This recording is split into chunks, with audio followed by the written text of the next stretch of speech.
você olha para o seu corpo e esse corpo não é mais o corpo do desejo que você tinha até sei lá quando. Mas houve um processo desejante óbvio que envolve o desejar e o ser desejado. A gente vê uma invisibilização do debate, em primeiro lugar, sobre sexualidade, né? Então existe isso que pode ser chamado como o mito da velhice assexual, que seria a ideia de que velhos e velhas, mesmo heterossexuais e cisgêneros, não teriam uma sexualidade ativa. A sexualidade do idoso ainda é um tabu na nossa sociedade. O idoso que mora sozinho, que paga suas próprias contas, que não depende de nada, ele consegue viver isso com muito mais tranquilidade. Tem uma grande quantidade de idosos que ou por questões econômicas ou por questões de saúde acabam voltando para morar na casa dos filhos. Dependendo da autorização dos filhos para sair, para namorar, para trazer alguém. Às vezes o idoso é colocado para dormir no quarto do neto e aí ele tem uma dificuldade de intimidade, de isolamento, de privacidade. Quando o interlocutor, sei lá, enfermeiro, médico, é jovem, ele não tem coragem de abordar a sexualidade com o idoso. Por outro lado, o idoso, ele fala assim, o que aquele moleque, o que aquela moleca vai entender do que eu preciso? O que ela vai entender do como eu vivo? Então, nem ele pergunta e nem o profissional tem coragem de abordar.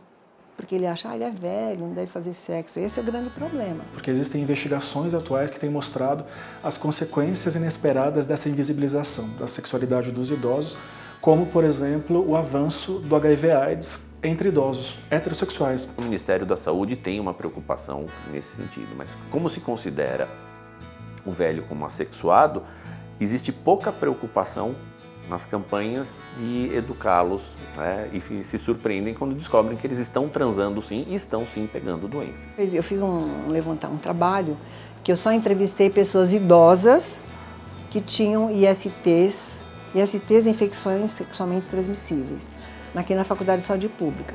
Eu lembro de um senhor até hoje, assim, a primeira coisa que ele perguntou, eu posso tomar Viagra?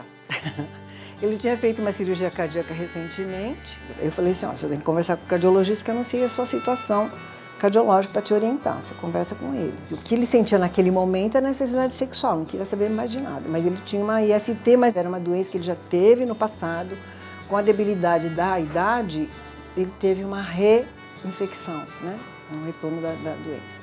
Quando a gente atende a esposa, ela já tem uma visão totalmente contrária. Ela falou assim para mim, ele te perguntou do Viagra? Pelo amor de Deus, fala que ele não pode. Porque eu estou dando graças a Deus que ele não me procura mais. Então são visões da sexualidade do mesmo casal.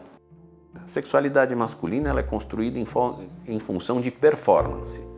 Então o que um homem deseja, e por que o Viagra foi um grande sucesso, é porque ele fornece performance. A capacidade de ter uma ereção e cumprir um determinado papel.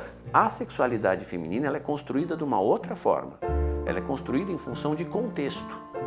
Ou seja, a mulher se envolve na atividade sexual quando o contexto está adequado, quando está tudo bem. E o contexto ele é medido pelo cérebro. Não é o genital que mede contexto. E não existe nenhum medicamento no mundo que consiga gerar contexto. Agora, quando a gente está falando sobre diversidade sexual e de gênero, é um blank, né? Um silêncio, não existem políticas públicas sobre isso. Eu tenho ligado para instituições de longa permanência em São Paulo para verificar se as pessoas que lidam com esses idosos sabem que existem idosos LGBT, por exemplo, nas suas instituições.